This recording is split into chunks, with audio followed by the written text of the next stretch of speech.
I'll check YouTube. All right, we are Please recording. keep this page open. All right. I'm I'm not recording sure. as well. I'm not sure if we're live, but we will find out later. Oh, dear God. Every time I open our YouTube page and it starts with me saying, "Hey, everybody, support us on Patreon." It like scares the crap out of me. Like, stop it, me. Oh, dear God. Oh, God. All right. Well, we're recording regardless of whether or not we are streaming live, so I think that's okay. We've been trying, this is the second week that we're using Riverside, so we are still learning the ropes here a little bit, but it will at the very least be uploaded to YouTube later, so I think that's good enough for our purposes. Well, then I'm glad I brought my good camera too. Although I apologize, I'm in New York, and so I appear to be sleeping in what I think is a converted dumbwaiter, so I don't have much room. And so you'll see these clothing behind me, but I look tan, so I guess that's good. Yeah. Well, yeah, that's a 3-bedroom apartment by New York. It's true. Yeah, you're right. This is like I could have a whole family living in here with me. That's right. Well, I do. Probably, You look fine. Strong beard game. Thank you. Yeah. It sounds good. That's really all that matters. Mm-hmm. The beard helps with acoustics. I learned that from Tom. That it absorbs the bad sound waves. There's good sound waves and bad sound waves. It absorbs bad sound waves. Yeah. It is known. And soup. Mm-hmm. Yeah. Both of these. It does make here recently in the last 6 months. I don't know what it is. I guess I've become a messier eater. But whenever I go out to eat, I'm like, you need to give me more napkins because I'm going to look crazy eating this. These are nachos. I'm going to look like a madman. You need to give me lots of napkins. And do you do the thing where you put the napkins over the beard and then you cut out a hole? Yeah, I call it a meal condom, and I try to put it over my face whenever I'm eating. Yeah, exactly. Yeah. No, it's the way to do it. I feel like I'm learning so much So It's complicated being a guy. Free lessons. about beard life. Yeah, it's incredible. Yeah. All right, well, we're going to start the show then. If everybody's ready with their backup recordings, I think we're good to go. And you've been on the show before, so I think we're... Tom, you're going to introduce him? Yes, I will introduce him. All right, great. All right, in 3, 2. Hey, everyone. Welcome to the Sword and Laser. I'm Veronica Belmont. And I'm Tom Merritt. Sword and Laser is a book club, but it's so much more. We bring you author interviews, news from the world of science fiction and fantasy, and awesome discussions from fans just like you. And joining us, because we'll be wrapping up Consider Phlebas later, poet, dare I say soon-to-be poet laureate of somewhere, Andrew Heaton is back on the show. Welcome back, Heaton. Thank you. It is delightful to be back. I'm thrilled to be with you and appreciate the head nods to my budding poetry abilities. Yeah, I can swap words whenever I want as a poet. when we it was a poetic way of doing it. When we last had Heaton on the show, we introduced him as host of Alienating the Audience in the Political Orphanage, which he is. But you have become a poet since.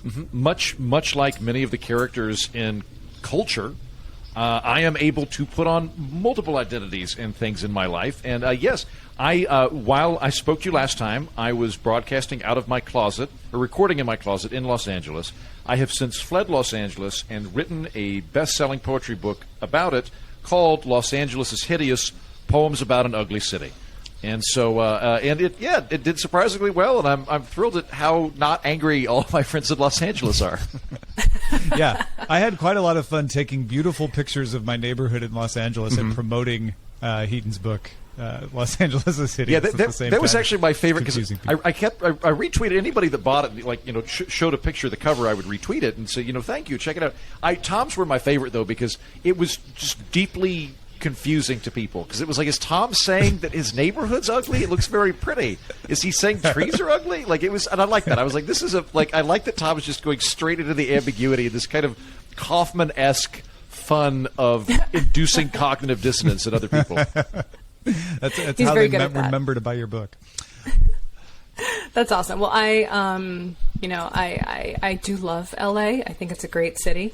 Though you can take the Dodgers with you back to New York. We'll take them. Yeah, we'll take them back to Brooklyn. It's been too long. Yeah. Okay. That seems reasonable. All right. Well, let's. What are you guys drinking? Are you drinking anything this evening, or am I the only one? I have some Arizona sweet tea, but hold on. Watch this.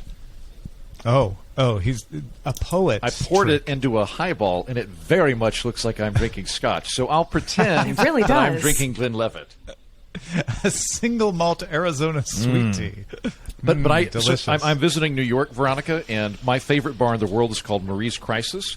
It's a show tune sing-along bar where everybody sings show tunes. And, okay, I gather you like show tunes too. When you're in New York, go to Marie's Crisis. It's wonderful. My favorite pianist, Franca, was there. And I meant to swing by for half an hour. I ended up being there for 2 or 3 hours. And while I am not hungover, I didn't drink that much. I also have a very long Lincoln-esque face, and I don't feel like I can really mess around with inducing wrinkles anymore. So I'm just going to drink sweet tea and avoid the booze tonight. That's fair. That's fair. I'm having a pint glass of vodka. No, it's just definitely water. water. To not look like Lincoln. Oh, Tom's got it made. Well, I am drinking kombucha, but it is hard kombucha. It's Nice. extra hard Hard kombucha because I kombucha. guess kombucha, by its very nature, still has a little bit of alcohol in it. But So it's fun This is ginger and lime. a biotic. yeah, and I'm going to poop great later. Great. Oh, fantastic. So If You know, you're it's the drinking, little I guess things. it's harder kombucha. that's what I was. I already made that Yeah. joke. Yeah. Oh, you did. You made that exact joke. Okay. Yeah, yeah. So the internet dropped a packet because yeah. Oh, that was my funny packet too. It was. Should I make a That's the packet best joke? I'm not one. going to make a packet joke. I'm going to sit back. It's up to you. Right. Hard Well, packet. let's hard packets. Ooh. Let's jump into the quick burns. In honor of honorary Scot Andrew Heaton's appearance on the show, we begin with news from Scotland via Jan. Neil Gaiman's Anansi Boys ordered to series at Amazon. The 6-episode limited series will begin shooting this year in Scotland. Oh, very cool. I'm excited for that. I feel like I read that a very long time ago. A very long time ago. Have you read it? I have not read Anansi Boys. Of all the Neil Gaiman things I've read, that is the one that I've missed it, and I know it's amazing because everyone I know who's read it loves it. Well, I'm still sad about American Gods being canceled over on HBO, so... Or was it Showtime? Or was it Stars? It was Stars. That was why it it got Stars? canceled. Right there. Because I know that you Where was wanna it? I find don't it. know, but it got I loved it. I think it was Stars. Anywho. Yeah, it was Stars. I haven't seen Anansi Boys, but I remember from elementary school that Anansi is a delightful trickster spider who I believe is Yes. African. So Yes. are they resetting it in Scotland, or is there a part of Africa that looks like Glasgow? I think the book is about a Scottish boy, and yet he somehow encounters the African Anansi trickster spider guy. Okay. It's coming together. I see it. All right, here we go. Charlie Nancy, a young man who is used to being embarrassed by his estranged father, but when his father dies, Charlie discovers that his father was a Nancy, trickster god of stories. And, you know, Mr. Nancy from American Gods also similarly referenced Right. there. Yeah. Yeah, but It all comes back together. turned out my uncle was a river god, and it happens sometimes. You know, you do the 23andMe test, and you're like, river god, cool, all right. Yeah. Who knew? I am directly descended from Zeus myself. You know what? I thought that. Isn't that true? Isn't that actually like in your... I did Ancestry.com, and the trick is if you can find anyone in your ancestry that's related to any monarch in Europe, every monarch in Europe traced their ancestry back to the Roman emperors, who all traced their ancestry back to Zeus. And it's all in Ancestry.com. Okay, so most people, because like Charlemagne, who I think I'm descended from, slept with so many people that at this point there are horses and basset hounds that are Yeah. descended from Charlemagne. So like Exactly. that's an easy And one also, to do. therefore, And then if you get from Charlemagne, Zeus. then Yeah. he goes to the Romans, then you get to Zeus. Cool. All right, nice. We're cousins, Charlemagne Tom. was my way in as well, so yeah. Excellent. Oh, okay. so you're basically cousins. Yeah. Pretty much, yeah. That's why we never married. Uh-huh. That's why your exactly. beards look so much alike. It all makes sense. All right. We have a... Jan says, another one from Jan, Sword and Laser did it again. Naturally, Piranesi has won the Red Tentacle for Best Novel in this year's Kitschy Awards. The British Tentacle-themed awards, recognizing the year's most progressive, intelligent, and entertaining fiction containing elements of the speculative and fantastic. The Golden Tentacle for Best Debut Novel went to The Space Between Worlds by Micaiah Johnson. Micaiah Johnson? Piranesi taking it home. Once again, the magic touch. Well done. You picked Piranesi, right? I did. I really enjoyed it. You pick too. all the award winners. That's why we never get any Hugos. Wait, that's why the show never gets any Hugos? Because I don't pick the award winners. So shouldn't you be winning Hugos and I should not be? Or should I? You should be winning World Fantasy Awards. I see. Oh, because it's a Hugo. I get it. Right. I get it now. Awesome. Yeah, that's very cool. Congratulations to Susanna Clark.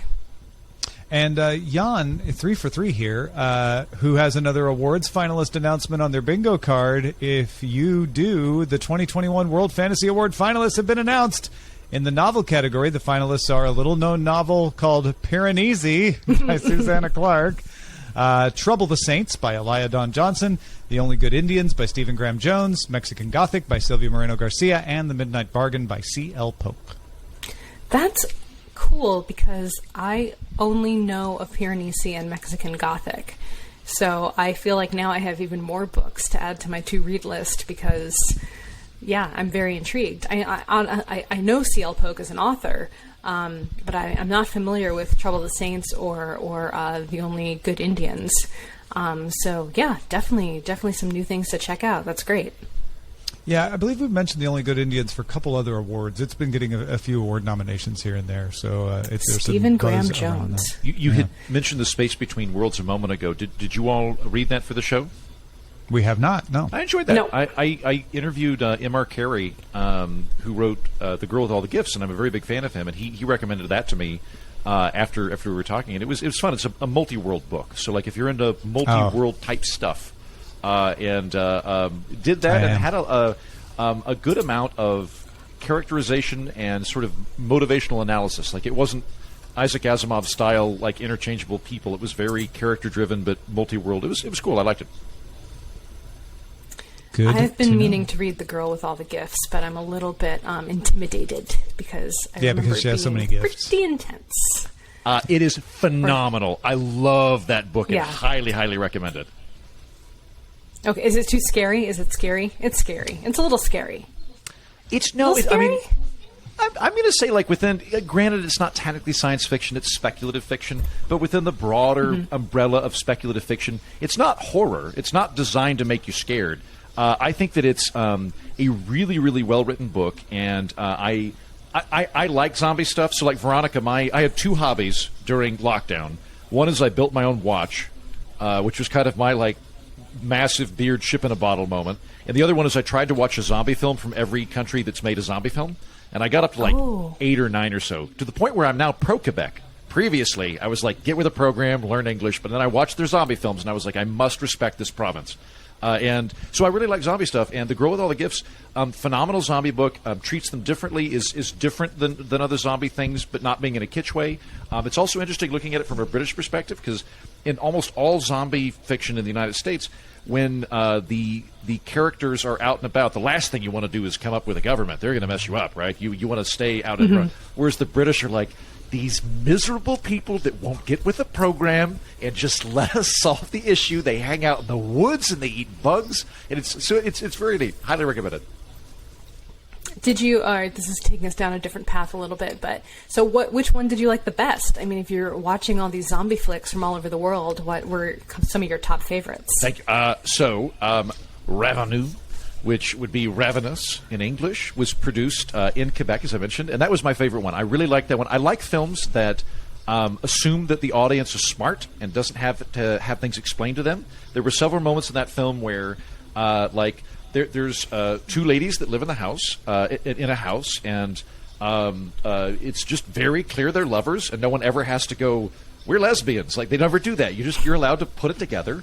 You could tell that somebody's adopted, and in addition to having all of that, one of the things that I found fascinating about the film was it had every once in a while a zombie would bite somebody, and you'd see this look of smug victory in the zombie's eyes before it went back to being a zombie, as if there was still some human element there that was twisted and bad, but not enough to like they're thinking about it, and they would assemble these weird. They would just get all the chairs they could find, and they put them in a big pile and stare at them, and they never really quite explain what's happening. But that little bit of assuming that there's some kind of structure in place that you're unaware of, rather than randomosity, made it such a fascinating film, because you're kind of the whole time trying to figure out what's happening, and it's done in a very smart way. It's a very smart zombie film, and so hats off, Film Quebec.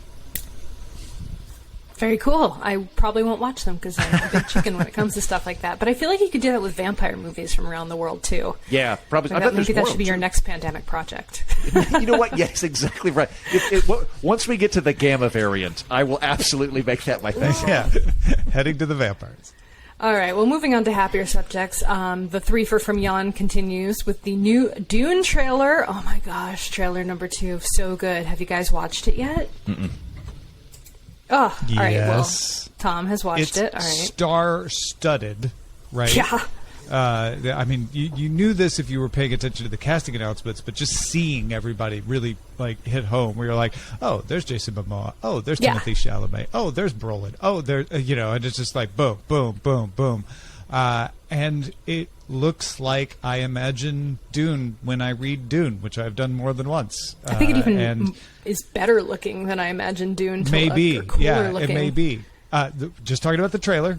Mm-hmm. Who knows what the movie's going to be like? I assume it's going to be good, but I'm very pleased with the trailer and very excited to watch the movie. I kind of feel like, I have really high hopes. That trailer made me get extra excited, and then going on. Well, we'll talk later. I was on Dune Pod again last week or so, and we talked a lot about that. And no, we didn't talk about it because it hadn't come out yet. They were doing a live event at the Metreon. Where they went to go actually watch the trailer. So they waited in line for hours. Oh, wow. To watch the trailer? Like a couple-minute trailer. That's nice. On the big screen. So they, super fans. I'm pretty stoked for this one. For sure. Yeah, so far so good. Denis Villeneuve, well done. Joanna, not Jan. So we're thank you, Jan. Now it's time to hand things over to Joanna. The European Science Fiction Society Awards have been announced. English speakers can check out books by Victor Pelevin, named the best author in the Hall of Fame Awards category. And if you are looking for non-English books, there's a lot of good ones on this list as well. I'm disappointed you didn't react to me saying Janana. That's Jan, your takeaway from Joanna, the European Science Fiction Society Awards? Janana. Yeah? No? Okay. Yeah, it's so American of you to just I'm not brush trying to the erase European Joanna. Science Fiction Awards. Unless there's oil the involved, I again. don't care. Nice. Mark says, for those of you who don't have enough T-shirts, author tees branded like metal band tees. All right, let's see what we got here. Adore this. I'm not sure the Le Guin T-shirt has got a very good vibe to it, but I think my favorite would be the Metallica-like Jane Austen shirt. Yeah, that's pretty good. That's pretty good. With the bat wing on the A and the N of Austin. I think I can then wear it in Austin, and people will think I'm misspelled the name of their town. I'm really liking the female representation here, too. We've got Mary Shelley, we've got Maya Angelou, we've got the Bronte sisters, Jane Austen, Octavia Butler, Shirley Jackson, Toni Morrison, Ursula K. Le Guin. And then we've got, we got Oscar Wilde, Charles Dickens. Some good ones here. Sylvia Plath. Yeah, I think I want the Octavia Butler shirt, pretty much. Those are I think fantastic. that shirt is my favorite. They look great, and I like that you could have the Octavia Butler T-shirt and then slip into a hard heavy metal type concert, maybe a biker bar, undetected. I think that'd be fantastic. Oh, and you can choose different shirt designs, and you can choose all the colors. So cool. Yeah. Oh, and if you do go shop at this. For instance, the Austin T-shirt only shows up as a muscle tee, which I think is great. But if you click in, you can choose anything. You can choose hoodies and regular T-shirts and all of that. Yeah, that's pretty awesome. Oh no, we have another Jan. So we're back to Jan. Thank you, Jan. Good to have you back. In news about novel adaptations that potentially could actually happen or not, writes Jan. In addition to the Amazon Prime Video series, there's also going to be a Wheel of Time film trilogy.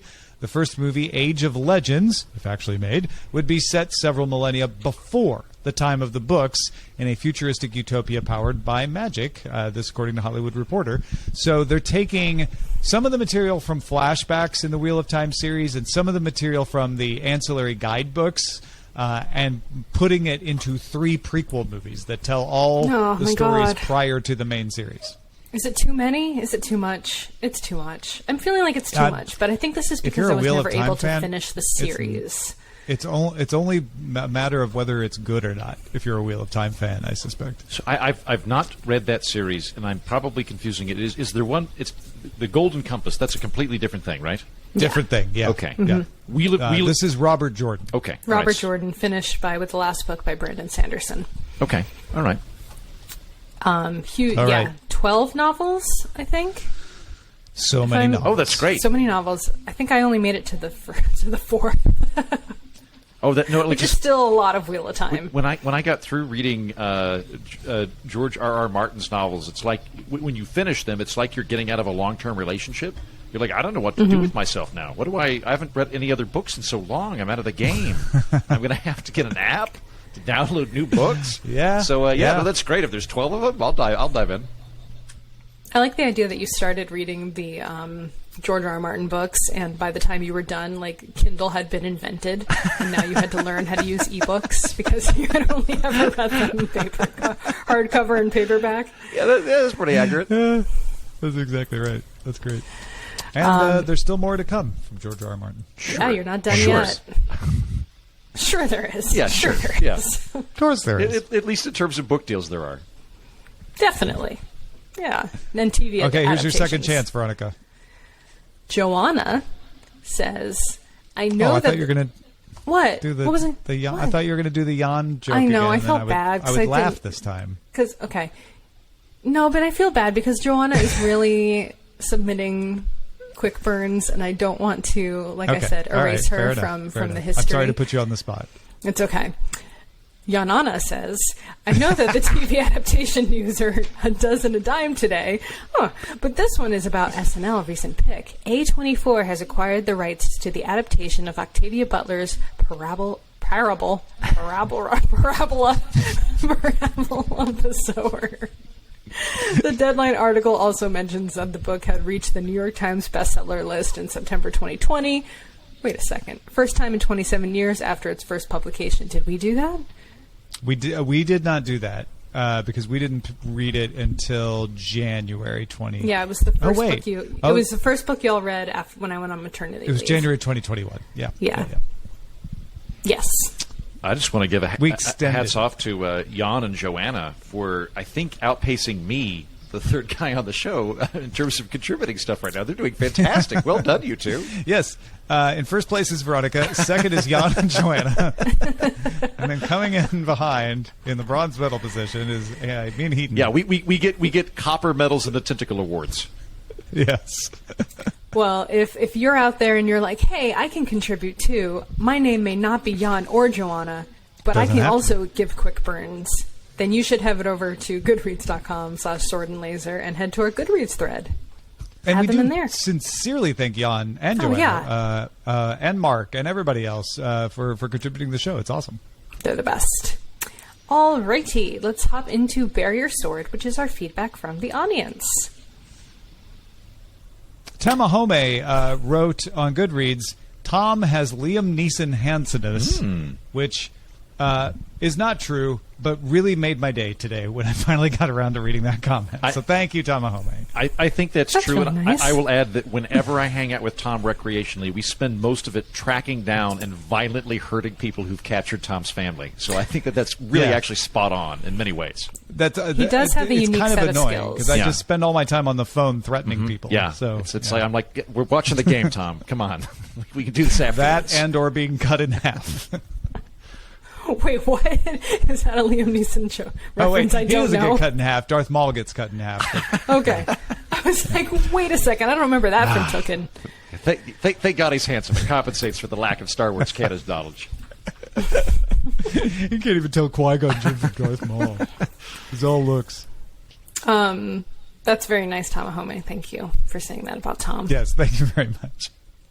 Say something nice about me next time. Tazzy Dave says, it was cool to see you idiots on video. Hopefully, I can watch IRL next time and comment. I'm pretty sure laminating stamps will preserve the stamps, but destroy any future value, you idiots. We were calling ourselves idiots. We put it in the title. Tazzy Dave is one of our moderators, so I could see the horrified expression on Heaton's face as he's like, wow, they're just letting this troll call them idiots. Yeah, well, Hold on, wait. I'm hoping that there was some specific reference to stamps. It wasn't that this had never been spoken. Then they went, I'm going to tell these morons about stamps, and because they're the kind of idiots who wouldn't even know. First of all, I didn't even notice this. So we're doing our second week of recording on Riverside.fm, and I totally forgot to promote the live episode at all. So I didn't tell Goodreads, I didn't tell Twitter. I basically told Discord, like, I forgot to promote this. But guess who's in the chat? Our Mutt 1917 once again has joined us. He figured it out. Our most dedicated viewer. He was our prolific chatter from last time. Secret live stream. I will, now that we're like on a schedule and we know what we're doing a little bit, I don't even know if anyone wants to check to see if this is live streaming on YouTube. That would be great. But I think he's watching directly from Riverside. Yeah, we're still figuring this thing out. I promise I'll get better about it. Still trying to figure my life out over here. It's tough going. I keep forgetting that we're recording the video on this. I hope I've not done anything horrible. Have I been like picking my teeth with a screwdriver or anything as we've been talking? Not that I remember. No? Oh, okay, good. Not that we've noticed. Things are good. All right. I'm going to You put the are screwdriver. naked. But that was per the agreement. I'm not going to wear clothes when I do this. That'll make people check out the video. And people seem pretty excited that we were offering video for this. Jenny even wrote, Tom's pop screen appears to float in space. It really does. Yes, I like to think of it like a dark halo. Like your microphone has this cool robot halo hanging over it in the robot afterlife. So it looks like I have my crap together here with my mic all close to my face. If you could actually see just mere inches lower, you would see that it's stacked on books, and I can't access my keyboard at all. So that's why there's a lot of live stream difficulty and typing difficulty. I can't do anything. It's either talk or type. That's what you get. So Armand 1917, say whatever you want to Veronica. She can't respond. He says, we're not live on YouTube that I can see. I don't know how to get it going. We recorded a 5-second video on YouTube last week because I accidentally hit the button as we were shutting down the podcast. And that's when it went to YouTube. We'll figure this out. One of these days, we'll figure this out. And Jenny, let me know if you want me to pull back the veil and tell you how I get my pop screen to float in space. Otherwise, I will leave it as a mystery. All right, we got more comments from Tamahome. Thank you. Phlebas. I liked the shiny SF culture stuff more than the gruesome stuff. Cough, eaters, cough. The damage chapter was fun.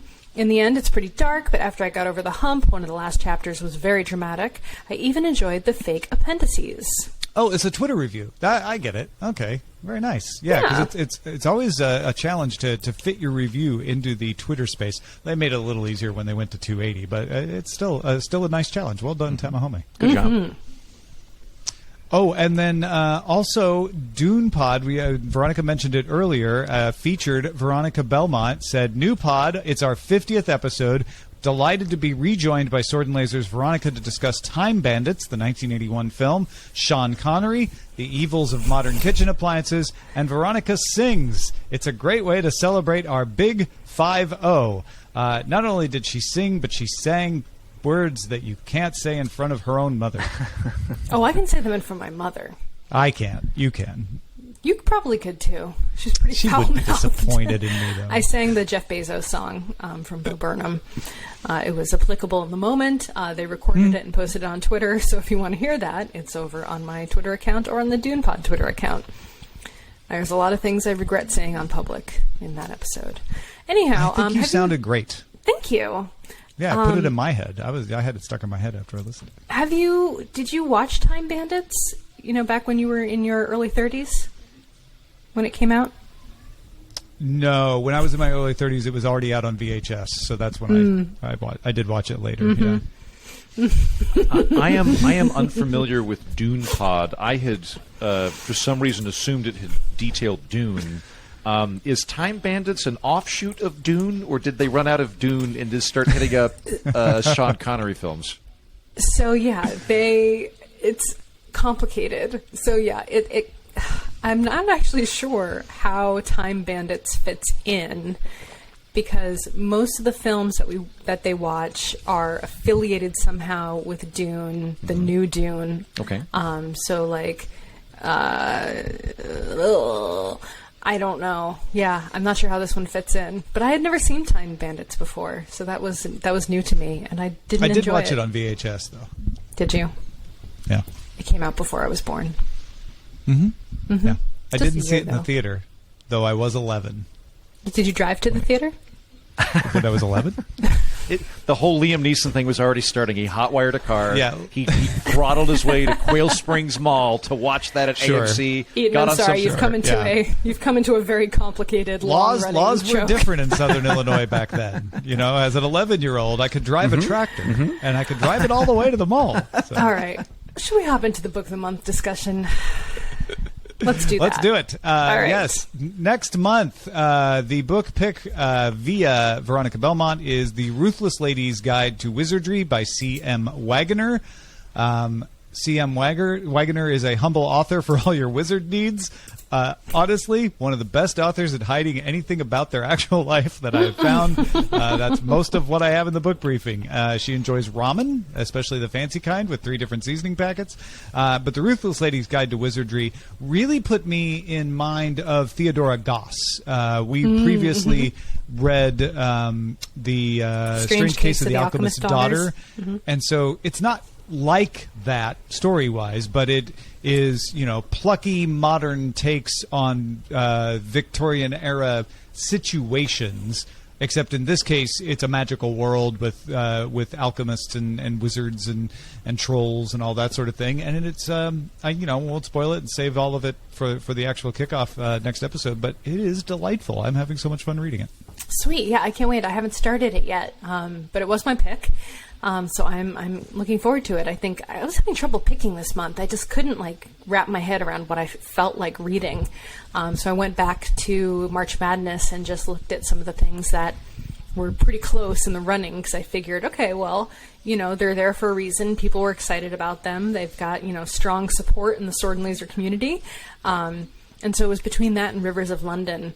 And this one just kind of spoke to me a little bit more. So I'm sure Rivers of London will be a future pick as well, in case you're excited to read that one too. But yeah, this sounds like a good one. Stoked. Okay. No other comments. Shall we wrap up Consider Phlebas? Let's do it. All right. So I have a confession. This will be full spoilery, including to myself, because I didn't finish the book in time. I got to Char's World, basically, is where I made it to in the audiobook. So I had to read the Wikipedia page and also have Tom explain kind of what happened to me in the end. And now I kind of feel like I don't want to finish it because I'm depressed. That's understandable. As we said, it's spoilery, and it gets very Macbeth at the end, as everybody dies, all but one. It's not entirely. I guess more Hamlet than Macbeth. It gets very Hamlet at the end. Hamlet-esque. Yeah. Wait, does the drone die too? No, does the drone even die? The drone is happily making model ships or something. The drone is alive. Kind of goes off into retirement in the epitaph. Yeah. The drone is okay. The drone is okay. But everybody else dead, including again, we're doing spoilers, correct? Just want to make absolutely sure. Full spoilers. Yes. Not only is everybody dead, the whole Changer species is dead. And just like an afternote, Wiped out. they go through the whole epilogue of this is what happened to this lady. 8 paragraphs, and then it's oh, by the way, the Changers were killed at the end of the war. One sentence. Species wiped out. They got rid of all of them. Yeah. None of those left. All gone. Didn't want to use those in any future books, so gone. Mm-hmm. Well, I guess in a way, I mean, everyone already thought they were extinct, so it's only depressing to us. And the Changers. If you think about it. And the Changers who died. Yeah. Well, and I think this is going to reflect my thoughts on the entire book. I love the surprising nature of it. I love the idea of saying, you know what? Yes, we got you to know an entire culture and pulled the plug on it. And that's the kind of universe you're in. It's a real universe with consequences. On the other hand, I did feel a little ripped off that I invested so much in Horza over the entire story, and then he just died at the end. Like, and his death wasn't particularly meaningful because it happened after everything else was over. It kind of seemed like based on what I read, it kind of feels like a case of mistaken identity, or just like not enough information. Like it's not like the adherents were just like, we don't know your situation. Like, is that so? It's not far off because he's trying to convince the adherents that he's on their side, and they don't believe him. Yeah. So it's depressing. But Valveda gets out, which is nice, I guess. Well, she gets out, but then she has herself frozen until which time the culture determines that more people would have died by not having the war than having the war, and then goes, oh, okay, good. Well, glad that's confirmed, and then euthanizes herself. So she wait, what? Yeah. She basically feels really bad and is like, I don't want nobody wake me up until everyone's confident, can mathematically prove it was a good idea that we killed, I think it's 861 billion people over the course of the galaxy. And then they wake her up along with apparently other millions of people, and she goes back to her home planet and does voluntary euthanasia. Yeah. She just wanted to be sure. Yeah. But, at that point, you're so out of... all your friends are gone and moved, and you can't find their address. So, you just got that drone. Herself. That's it. If you want to go hang out drone's the old drone ships home, in a bottle or whatever. you could do that, yeah. All right. Well, that's... Yeah, it's going to sound... I just want to say, it's going to sound like I didn't like this book sometimes, but I did.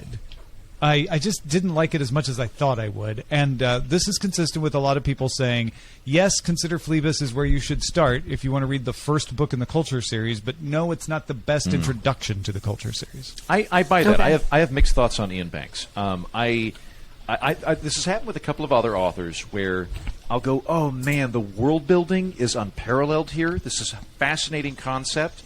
Iain Banks, brilliant. I think the concept of the culture is fascinating, of this post-scarcity, like decentralized anarcho-communist techno state where you can do whatever you want and be whatever you want, and the biggest thing you got to worry about is what to do with all your free time. Like, it's fascinating stuff. I did not find myself liking the way he constructs sentences, and what I mean by that is I found him to have such a steady, methodical gait in every single sentence he wrote throughout the entire book that it was very difficult for me to get gripped by it because it was just like a metronome. And then I also felt like it was a little bit disjointed in that I was kind of reading like a short story analogy or a short story anthology. And so anthology. All of the broader stuff I loved, but the application of it I had a harder time getting into. Yeah, there's almost a Martian Chronicles-like feel to it, which was a good collection callback, of stories, right? Yeah, for sure. Except that you have a single character in Horza all the way through. True, yeah. But I was enjoying the sort of Odysseus-type adventures that he was going on. And I was enjoying it from the standpoint of it being an adventure story. If you like story, and I mentioned this on the last episode, I think you're going to like this book more than if you're like I like character. I want depth of character, or to your point, Heaton, writing style. If you want prose, this is very much a story driven. Like, let's just have adventures and play with concepts. And in that respect, I did enjoy it. Yeah, I think a lot of people on Discord and in the forums were similarly feeling that way about it, feeling more like, kind of jumping around, not necessarily connected, not really kind of leading towards the ultimate goal, almost kind of wasting time getting to the ultimate goal in a way. I didn't really think about that until it was mentioned to me, and then it infected my thoughts, and then every time something new happened to Horza, I would be like, okay, we're still not at Char's world. Like, why are we bothering with this part? But ultimately, that's how he got there. I mean, he had to. It's a world book. Yeah. Yeah, and he had to. Craiklin. He had to take over Craiklin's post on the Cat so he could get to Shar's world. But I guess he really probably could have taken any ship or figured out another way to get there. I don't know. Why couldn't he just go back to the Adirans, like call them and have them come pick him up? Because he was undercover, because he was a spy. But they knew who he was. Some he of had them to, like, didn't. I think he was. Hence the point at Shar's Clearly. World where I think he was afraid he was afraid that the culture would get to him before the Idarans would. Because like it was, when it he's was better on, for him to stay undercover. when he's on You're right. orbital Vivatch, the culture's coming to blow it up, so they're probably closer. And then there's no point after that, I don't think, where he's closer to Idaran space. Although I'm also covering for Iain Banks, that might be just a plot hole. Well, it's not such a huge plot hole that really bothered me. It's like, yeah, he's a spy. He needs to get to his objective as stealthily as possible, and changing into the captain of a ship that he has disposed of, pretty good way to stay off the record as long as nobody discovers you swapped out for him. Like, that all made sense. That all I will say, I did not like Craiglin as a character. But what I mean is, earlier phrases, I didn't like Craiglin as a person. He was a great character. Iain Banks did a wonderful job of making you despise Craiglin, who is a basically half pirate, half frat boy. And just the second you read about him, you're like, I do not like this person. I would not want to hang out with this person. And he does a great job of doing that through and through. And I liked that he really embraced the bucket of bolts type thing with the clear air turbulence. And just you're aware that this is far beyond Millennium Falcon ragtag level, where just like there's a whole gun that doesn't work that's basically ornamental, and it's a neat thing too, because I feel like he's, on the one hand, he's juxtaposing this incredible techno culture world where there are mines and all these shiny cool stuff, and then meanwhile there's this spatchcocked, duct taped mercenary group which unapologetically is murdering people for money because they live on the periphery of civilization. I was like, that is cool. Again, the world building was terrific. Yeah. I was also fascinated by the game. The high stakes game that is played only at places about to be destroyed. It was very Douglas Adams-ish in a way. Totally. I think people were making fun of me for having trouble visualizing large set pieces in books, and I did continue to have that issue with the orbital and with the crash on the planet, and just picturing everything that was happening. And it was I did kind of continue to have that problem going throughout, but I don't think I realized, this book was published in 1987. And I think a lot of the subjects and topics in this book feel so modern, and to me it could have been written now and would totally fit in.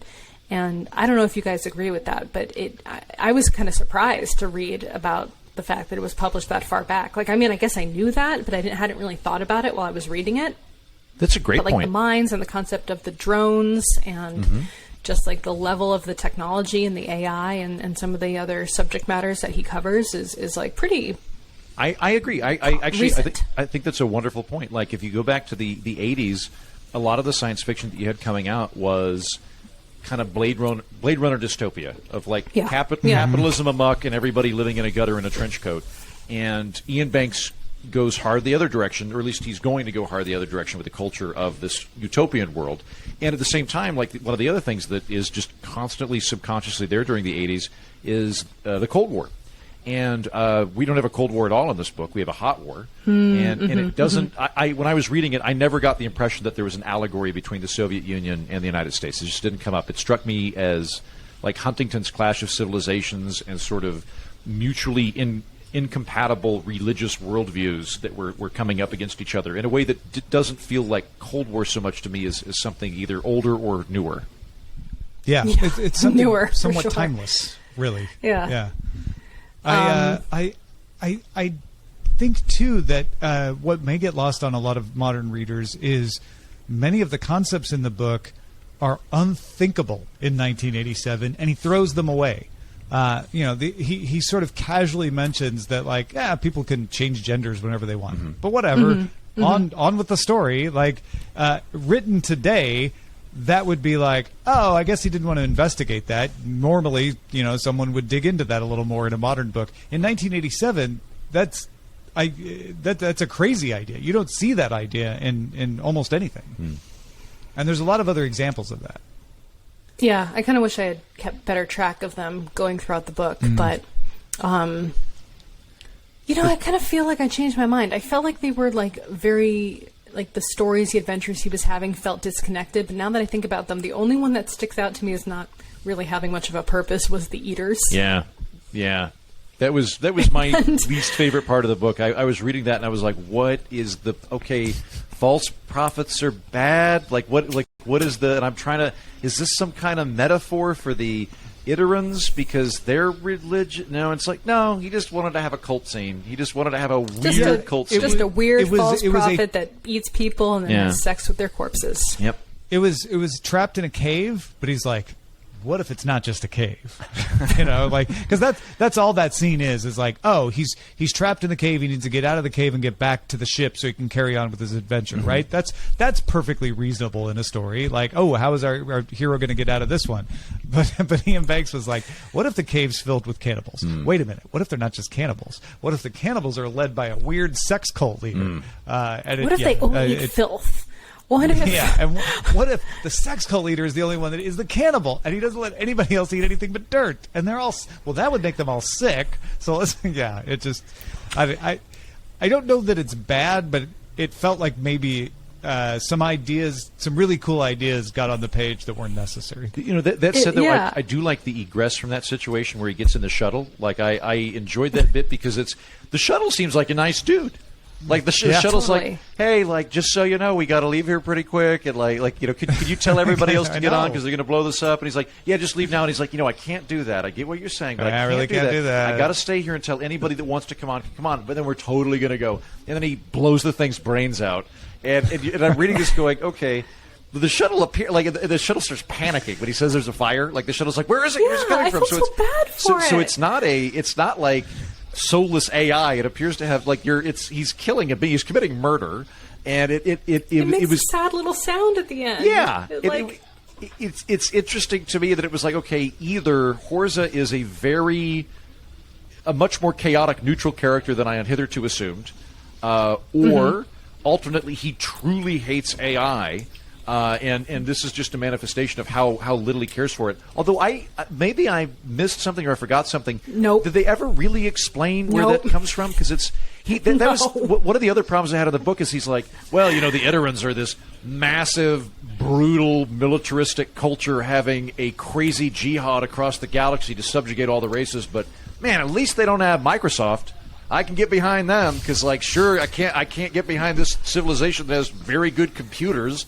At least you get a little more background. Pretty happy. Yeah, you get a little more background on the Changers and their role in society, and I could actually sort of gut understand. Oh, the culture wants to keep us from having choice, right? They keep everybody. He mentions that a couple of times. Like, they provide you everything, but they take away serendipity. Yeah, they take away the right to live, and so I'm like, oh, okay, I guess I can see why he'd be against them. The droid thing, the anti-droid thing, where he hates AI because it comes out with the drone. The drone too. The drone's like, hey, I got a name, and he's like, fine, and it says he tries his best to communicate how bogus he thinks this is. Yeah, and we never get a real understanding of where the drone hurt him and why he holds something against his changer him. Girlfriend got his changer. A drone stole his gal, ran off with a drone. Or guy that used to be a gal aggressive. and takes back to a guy. Chaotic neutral is definitely a good way to describe Horza. Well, and there's also the other thing I find interesting is if you watch they never really deal with this in the Star Wars universe up until Rogue One. Of hey, aren't all the robots here slaves? Don't you just have massive galactic slavery? And then in Rogue One, it's like you're all bigots unless you're in favor. He never really does that with Iain Banks never says Ed Horza was a good guy but a bigot. He doesn't really It's just he just hates him. He hates him. The drone does it. The drone's you give me no respect. I'm a life form. Come on. Say my name. I have a name. This is my everyone name. else I'm going is to just college. whatever. I'm supposed to be going to college. What the fuck? Sorry. But yeah, I felt bad. I think I would be on the culture side. we got some feedback from folks that we want to highlight here. This one's from Goodreads, and it's from Ian. I believe it is not Iain M. Banks, though it is spelled the same. Ian says, "Hi, a third of the way in on this reread of Consider Phlebas for the first time in more than 20 years. One thing I've picked up on in this reading is how futile the efforts of our protagonist are, if we can call him a protagonist. Certainly nothing he does seems to have any effect of and significance on the wider world.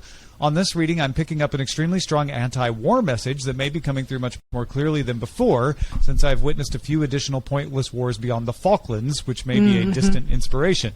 The horror and damage caused for your beliefs seems to be a theme that runs through the culture books."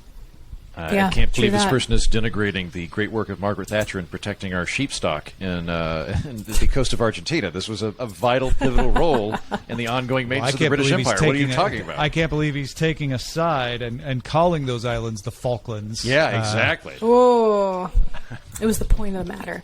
Yeah. Anyway, totally. Very deep anti-war sentiment, though. You know, at the same time, Hort says, like, he doesn't seem to be super anti-war himself. I think the overarching theme of the book feels like But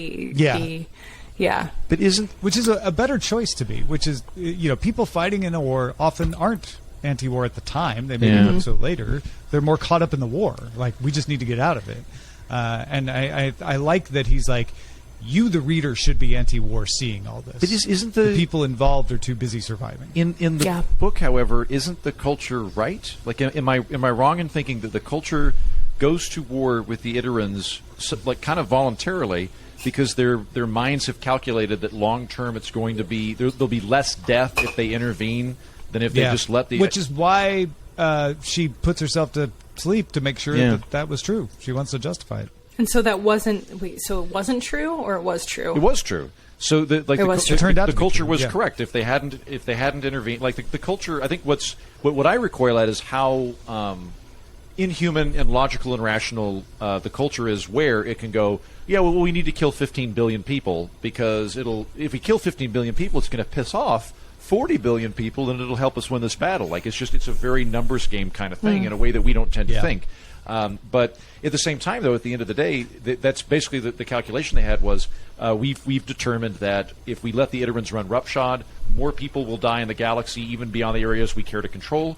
Long term, even though 860 billion people will die as a result of this war, it'll still be less than if the Idarans took everything over. So they're still kind of right, although I guess it's repugnant either way. Yeah. they Speaking didn't of give repugnant, diplomacy a chance. Well, anyway, I don't know. Too ideologically different, I guess. I'm not sure that covered... the war in Las Islas Malvinas was an inspiration either. Like I was going to say, we kind of already covered this, but Jen says, no spoilers in this comment, but I really wish someone would have warned me not to listen to Chapter 6 right before lunch. Insert vomiting noises here. So then Trike says... This was interesting because there were a lot of people followed up on that and said, there's some... who lemmed it, or like, the torture scenes. I was braced for that. And when I got to what I think they were talking about, maybe because they had built it up so much, I'm like, well, that's not pleasant, but I thought it'd be much worse. Oh, it was pretty bad, Tom. That scene was pretty bad. It was pretty bad. I thought it was pretty bad. But are we all talking about the same scene? I think we're talking about the scene. Are we talking about the eaters where like the guy takes out the chompers? We're talking about that? Yeah, that's what I'm the talking custom about. dentures. It was pretty gross. Maybe maybe I couldn't picture it well enough. And then he climbs on top of it and humps it. Enjoyed it. But I missed the humping bit. Is that what was? I thought he was just suffocating somebody. Yeah.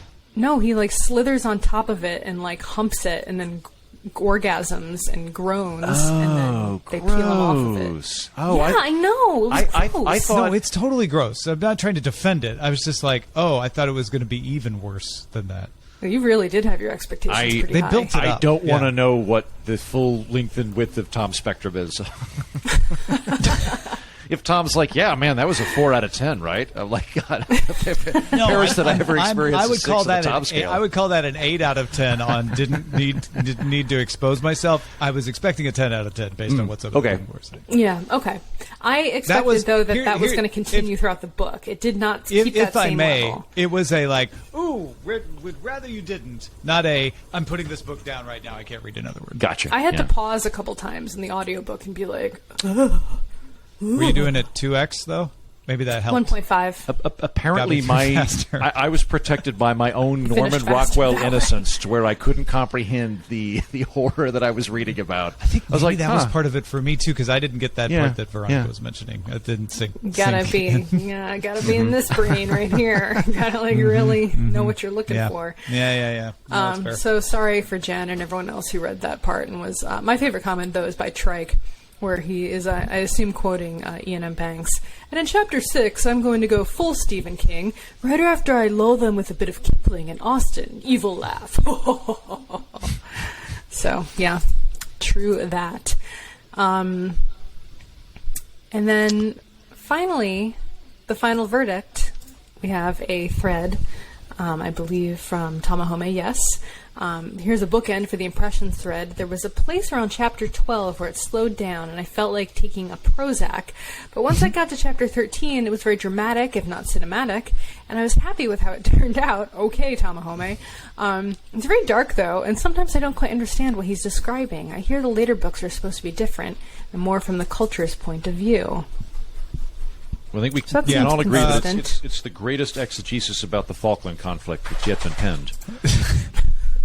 Las Malvinas, but yeah, I do agree that when you get to Char's world, it just takes off, and that's when I finally found it easy to listen to. Up until that point, I was enjoying parts of it, but I was definitely assigning myself the time to listen. Once you get to Char's world, I was carried along. I was like, oh, I'm going to keep listening while I do the dishes and that sort of thing, and that was a lot more fun. I found it very exciting. The action scenes were very exciting, even if I had some difficulty picturing the set pieces a little bit. So, and then when they cut down the cat's crew, I really felt much more of a understanding of who the people left alive were after that first terrible battle scene, where everything kind of falls apart with the cat's crew. But yeah, I don't know what I would rate this if I were to rate this on Goodreads. Maybe, I feel like for me it'd be like maybe a 3.5. Mm-hmm. Yeah, when Yalsyn died, which by the way shouldn't be lost on people, she is a furry humanoid. Yeah, that's the. That you know. Do we know how furry? Because he has these kind of tender scenes where he's like, he cuddled up next to her and felt the soft fur of her, and I was like is she like kind of a like Island of Dr. Moreau cat lady kind of thing? Yeah, okay. That's the impression I got. And again, that's one of those kind of throwaway things that I think in reading it in 2021, we're like, oh, okay, so he's got a non-conventional relationship, and in 1987, it's like, wait, your love interest is a furry non-human? That's not that weird. I mean, Star Trek was all about like hooking up Kirk with like weird furry or blue ladies. Whenever, they might be green or blue, but otherwise everybody's the same part. from the neck down in Star Trek. It's just a question of what the eyebrows and ears look like. Mm-hmm. Yeah, the nose. They got a crinkle on their nose. Ooh. Perfect. But I forgot why I brought up Yalsyn. But when she died, I thought, oh no, she died. And then everybody started dying, and I was like, oh well, I guess I'm not as broken up about Yalsyn anymore. Yeah.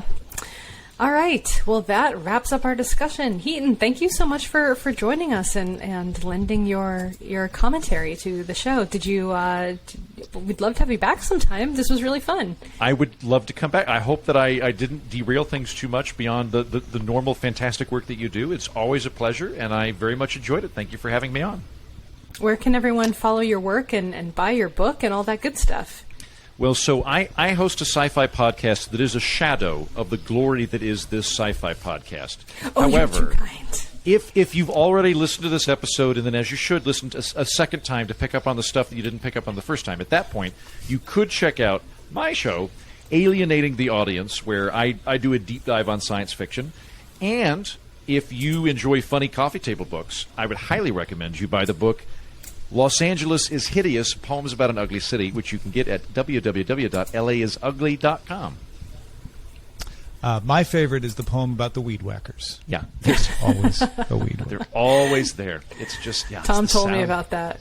And I was like, I know Tom resonated with that in a major way. Yeah, you actually texted me about that, Tom. I did. You just texted me, there's always a weed whacker. Without explanation, I knew by context what it was. But I was like, yeah, that apparently hit an emotional chord. Oh, definitely, yeah. And for you folks out there, thank you for listening. Our show is currently entirely funded by you, our patrons. Thank you so much to all of you who back our show. If you want to help us out, you can head over to patreon.com/swordandlaser. You can also support the show by buying books through our links. Find links to the books we talk about and some of our favorites at swordandlaser.com/picks. Drop us an email, feedback@swordandlaser.com. All of our discussions happen over on goodreads.com/swordandlaser, and we are on Instagram and Twitter @swordandlaser. We will see you next time. Bye. Bye.